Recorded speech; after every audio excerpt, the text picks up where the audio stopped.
welcome back to Talking with Clyde. As always, thank you all so much for watching my videos and for your support in continuing for me to help make more videos in the future. This video will be about classroom management techniques I used in China to help keep my classes under control, and how important it was for the kids to know there were clear consequences when they don't follow rules, as well as have support for the ones that did follow the rules. Now let me start off by saying it may be possible to have an absolute wonderful class, but having the absolute perfect class, in my experience, just simply does not exist. However, it is important to always have classroom management regardless whether a class is very good or not the best. And the best way to have classroom management is to always have something that kids really care about, where if they act up, you have that leverage where if they act up, they will take it away from them. For the small kids, it was 4 stickers per class, and if they did not act well, they would lose a sticker. And those 4 stickers were very important to them because, for one thing, they love stickers, and also those stickers could be traded for something later at the front office in the school. So a lot of times, if you had a clear way that the kids could see their progress on how they were doing in class for 4 stickers, normally that would be enough to have a decent class. However, when kids got older, or normally when they became teenagers, stickers no longer mattered, and they didn't really care about stickers, so it was a very easy way to lose classroom management. So in my experience, I found that teenagers really cared about leaving on time. So my classroom management style for teenagers was normally, if they misbehaved, they would have to stay in class after and write sentences about what was the rule they broke. And normally that led to a lot more successful, a lot more smoother classes with teenagers. Also, one thing that I found that also helped really well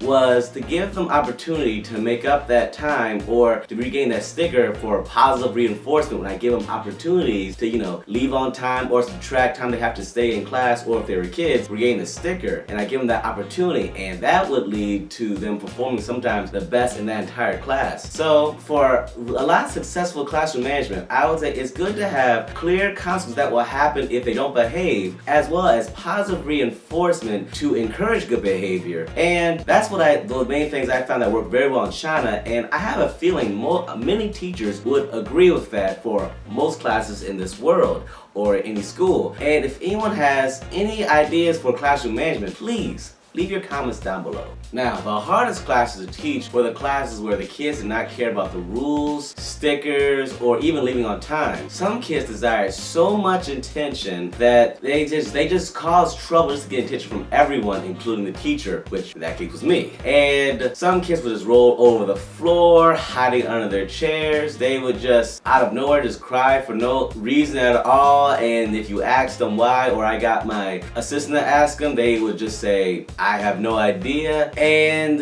the main thing is they would not listen, and the main thing that really made it hard is they would not listen to the lesson, and it was like you just wasted all that class time just trying to keep the class under control, and it felt like I did absolutely nothing. And for me, those were my worst classes, that we made absolutely no progress and what I did not matter. However, one huge pro I can say I did get was, even though I found out much later after I left that I actually did make an impact of those kids, which that did make me very happy, so that's one pro. And these classes where they're really bad, where no one listens, they're very rare, but a lot of times there's only a few kids, or sometimes just that one kid, that makes a class much harder than it needs to be. Thank you so much for watching Talking with Clyde. This episode has been about classroom management that I used in China, especially for my worst classes, or how I would try to get kids to care about following the rules. My next video will be about my absolute best classes and why they were my best classes. As always, please like, comment, and subscribe, and check me out on my other social media platforms. Also, if you'd like to continue supporting my growth, please think about joining me on Patreon. For $1 a month, you can have your name on the credits at the end of my video, and also there's also other rewards, and please check out my Patreon page to see full details. Once again, thank you so much for however you support me, whether it's supporting me on Patreon